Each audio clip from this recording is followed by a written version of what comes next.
मेरे प्यारे विद्यार्थीगण, अगर आप अभी से मेहनत नहीं करेंगे तो कब करेंगे? क्या जब आपका एग्जाम नज़दीक आ जाएगा तब से करेंगे? बिल्कुल भी नहीं। ऐसा काम भूल करके भी नहीं करना है। आपको मेहनत अभी से करना है, क्योंकि अगर स्टूडेंट्स आप अभी से मेहनत करोगे तो चीज़ें आपके अनुकूल रहेगी। और अगर आप चाहते हैं कि सर जब मेरा एग्जाम नज़दीक आ जाएगा ना तब से मेहनत करेंगे, तो भैया ये सब करने की भूल मत कीजिए। क्योंकि देखो, जो पहले से मेहनत करेगा वही आगे जाएगा। और मेरे प्यारे बच्चे, आप अपने एग्जाम को एग्जाम की तरह नहीं, आप अपने आने वाले भविष्य की तरह अगर आप देखेंगे तो मैं दावे के साथ कह सकता हूं कि आप अभी से ही मेहनत करने के लिए लग जाएंगे। क्योंकि मेरे प्यारे बच्चे, आपको पता होगा अभी जो टाइम आपका चल रहा है, या अभी जो सबका टाइम चल रहा है, आपको पता होना चाहिए स्टूडेंट्स दो तरीके का होता है। एक जो पढ़ के मार्क लाता है, दूसरा वो जो आप किसी अन्य तरीके से मार्क लाता है। तो क्या मेरे प्यारे बच्चे आपको पता है, पढ़ने वाला स्टूडेंट्स अगर सेकेंड भी कर जाएगा तो वो आपसे आगे निकल के चल जाएगा। अगर आप दूसरे तरीके से मार्क ला रहे हैं तो मैं एक ही चीज कहूंगा, अभी आपके पास समय है, अभी आप अपने समय का सही से इस्तेमाल कीजिए। आप अपने एग्जाम के बारे में सोचिए, ताकि आप पढ़ करके मार्क लाएंगे तो कम से कम आपको तो संतुष्टि मिलेगी ही, नहीं तो किसी अन्य तरीके से अगर मेरे प्यारे विद्यार्थीगण मार्क आप लाते हैं तो सबसे पहला जो इंसान होगा जिसको आपके ऊपर विश्वास नहीं होगा वो आप खुद होंगे। आपसे दिल ही आपके मन में ये सवाल उठेगा, क्या ये जो मार्क मैंने लाया है कागज पे, क्या मैंने अपने से लाया है?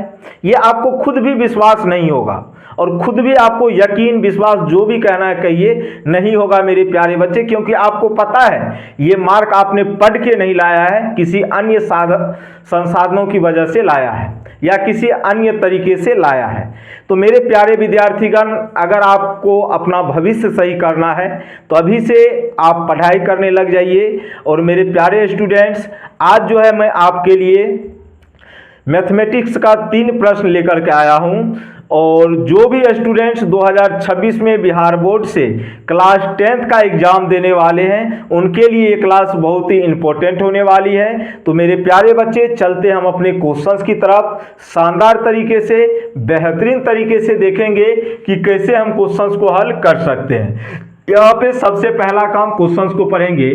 कहा गया है 6 सेंटीमीटर व्यास वाले, समझना मेरे प्यारे बच्चे, 6 सेंटीमीटर व्यास वाले गोले को पिघलाकर 2 mm व्यास का एक तार बनाया जाता है। क्या बनाया जाता है प्यारे बच्चों? तार। तो तार की लंबाई क्या होगी ये पूछा गया, समझिएगा। यहाँ पे कहा गया है 6 सेंटीमीटर व्यास वाला एक गोला है, इसको पिघला दिया गया है और 2 mm व्यास वाला एक तार बनाया जाता है। कोई दिक्कत प्यारे बच्चों?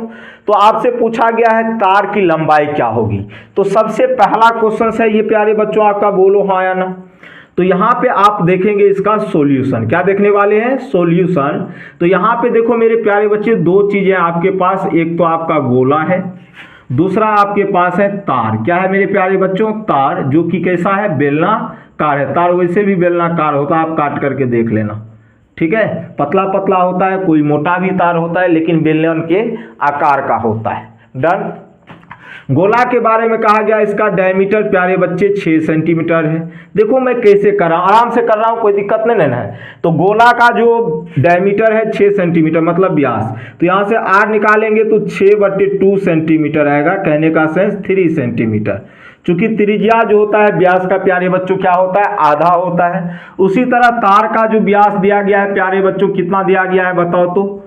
ये दिया गया है आपको 2 mm। क्या दिया गया है? 2 mm दिया गया है ना जी। अरे बताओ, तो यहाँ से त्रिज्या निकालोगे तो 2/2 mm निकलेगा, हाँ या ना। तो ये आएगा 1 mm, आएगा कि नहीं बताओ। और यहाँ पे प्यारे बच्चों एक चीज आप नोटिस कर रहे होंगे कि यहाँ पे गोला का जो यूनिट दिया गया है मापने का वो सेंटीमीटर में है, और इसका किस में है प्यारे बच्चों? mm में है। किस में है? mm में, ठीक है। तो सबसे पहला काम यहाँ पर हम लोग यूनिट को सेम करेंगे। क्या करेंगे प्यारे बच्चों? सेम करेंगे। अगर ये सेंटीमीटर में है तो इसको भी हम क्या कर देते हैं? सेंटीमीटर में बदल देते हैं। तो 1 mm का जो वैल्यू होता है 1/10 सेंटीमीटर होता है। या आप ये भी कर सकते हैं, इसको mm में चेंज कर सकते थे, ठीक है। अब यहां पे कंडीशन को समझिए प्यारे बच्चों, किसको समझना है, कंडीशन को। कंडीशन कैसा है प्यारे बच्चों, शर्त जो इसमें दिया गया है, ये जो गोला था आपका 6 सेंटीमीटर व्यास वाला, उसको पिघला दिया गया। और मैंने बताया था जब एक चीज से पिघला करके दूसरा कोई चीज बनाया जाता है तो उस कंडीशन में क्या सेम होता है प्यारे बच्चों, वॉल्यूम सेम होता है। क्या होता है, सेम होता है। इसको आप विशेष रूप से ध्यान रखेंगे। अब मेरे प्यारे बच्चे, यहाँ पे हम सभी जानते हैं गोला का जो आयतन होता है वो होता है 4/3 पाई आर क्यूब, होता है कि नहीं, बोलो हाँ या ना। ये बराबर हो जाएगा किसके, तार के आयतन के बराबर। तो तार का आयतन मतलब बेलनाकार है तो पाई आर स्क्वायर एच होता है। क्या होता है प्यारे बच्चों, एच होता है, ठीक है। तो पाई, अब देखो इसके त्रिज्या को हम लोग क्या कर लेंगे प्यारे बच्चों, यहाँ पे r1 कर लेते हैं। तो ये r1 का स्क्वायर हो जाएगा। और मेरे प्यारे बच्चे आपसे पूछा गया है तार की लंबाई, तो यहाँ पे जो h का वैल्यू होगा वही l का वैल्यू होगा, ठीक है। चूंकि तार की लंबाई बोलिए या ऊंचाई बोलिए, बात तो वही है। अरे बोलो हाँ ना, हाँ या ना। तो यहाँ पे मेरे प्यारे बच्चे h होता है, लेकिन यहाँ पे हम लोग क्या रख देंगे, l रख देंगे, कोई दिक्कत। अब प्यारे बच्चे आप ध्यान देंगे, एक बार गौतम उधर जाओ तो देखना जरा सा, थोड़ा सा नीचे जा सकते हैं। चलिए अच्छी बात है, आपने हमें सजेशन किया। चलिए पाई से पाई को पहले आप काट दो, अगर कट रहा है तो ठीक है।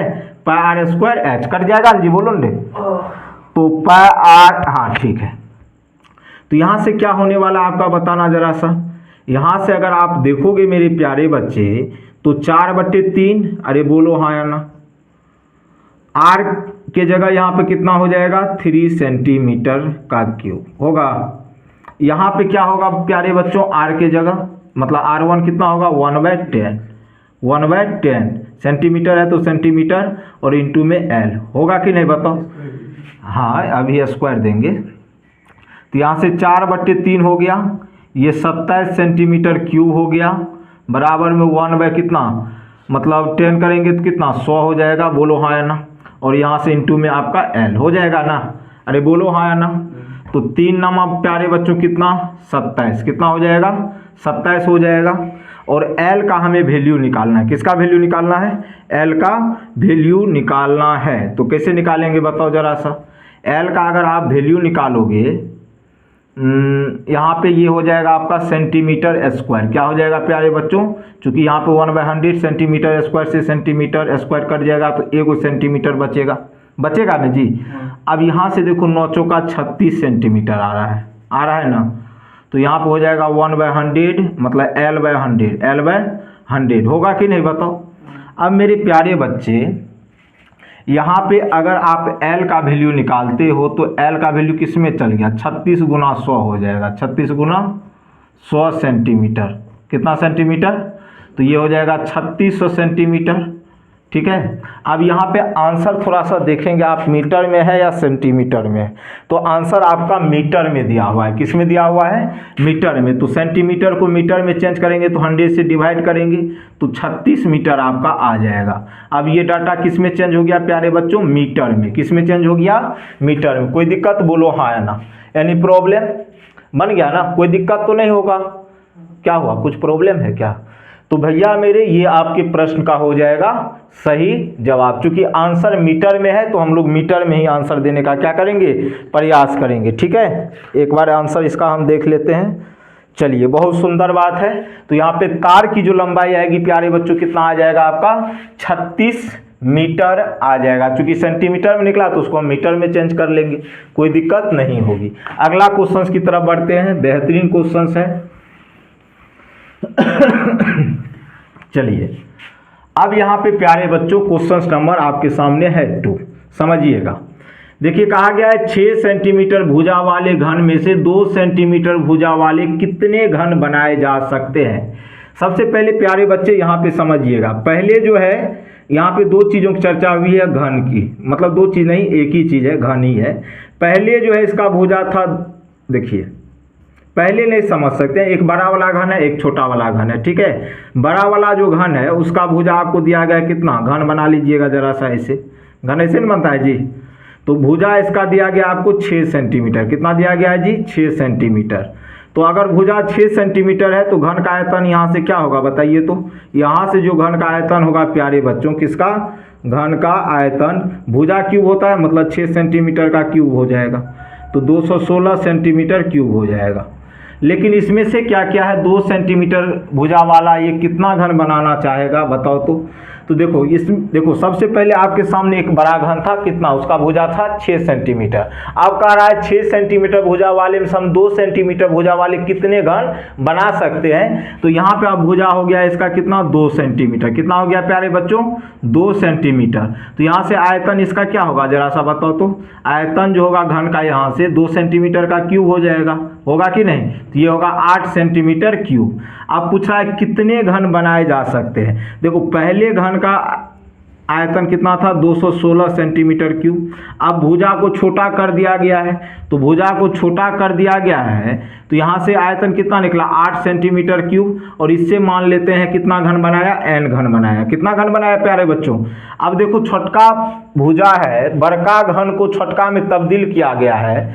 तो जो पहले वॉल्यूम था, ठीक है समझना, वॉल्यूम तो दोनों का सेम ही होगा, लेकिन छोटका मान लिए कि n को कौन सी किया, घन बनाया। तो यहाँ से n का वैल्यू निकालेंगे तो हो जाएगा 216 सेंटीमीटर क्यूब, अब बट्टे में कितना, 8 सेंटीमीटर क्यूब।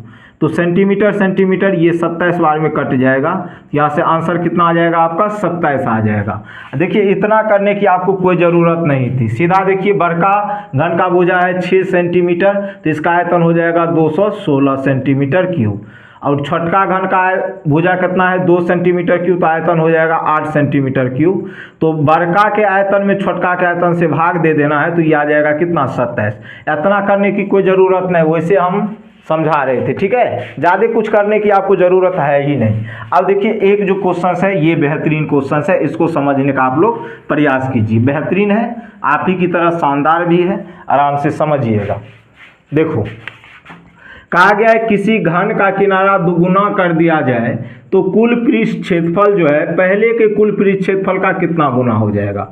देखो मेरे प्यारे बच्चे, मान लेते हैं कि घन की जो भुजा थी, घन की भुजा के बारे में चर्चा पहले हम लोग करते हैं, किनारा उसी को बोलते हैं, ठीक है।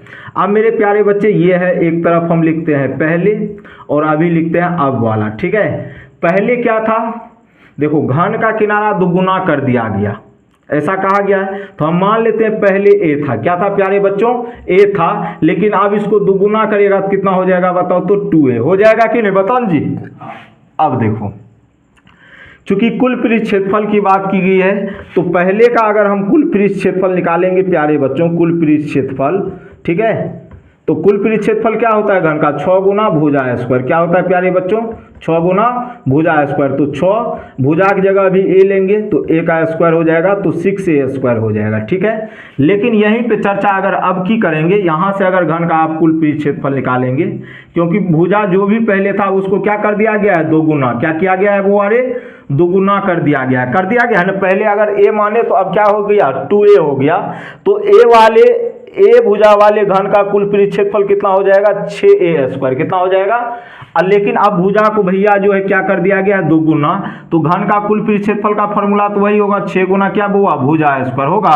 लेकिन यहाँ पे 6 भुजा की जगह हो जाएगा 2a का स्क्वायर। किसका हो जाएगा प्यारे बच्चों, तो 6 गुना 2 का स्क्वायर 4, a का स्क्वायर a स्क्वायर, तो 24a स्क्वायर। तो अब मेरे प्यारे बच्चे जरा सा बताओ, पहले था 6a स्क्वायर, अब हो गया कितना, 24a स्क्वायर। तो पहले से कितना गुना हो गया जी, 4 गुना। कितना गुना हो गया, 4 गुना। यही पूछा गया था आपसे कि यहाँ पे जो होगा, अगर किनारा को दुगुना कर दिया जाएगा तो कुल पृष्ठ क्षेत्रफल, पहले के कुल पृष्ठ क्षेत्रफल का कितना होगा, तो 4 गुना होगा। कितना होगा प्यारे बच्चों, 4 गुना। देखो ना, पहले था कुल पृष्ठ क्षेत्रफल 6a स्क्वायर, अब हो गया 24a स्क्वायर। तो पहले से कितना गुना हो रहा है, 4 गुना हो रहा है। यही आपसे पूछा भी गया था। और मेरे प्यारे बच्चे, मैं उम्मीद करता हूं कि आज की क्लास आपको पसंद आई होगी। तो बाय बाय, टेक केयर, जय हिंद, जय भारत।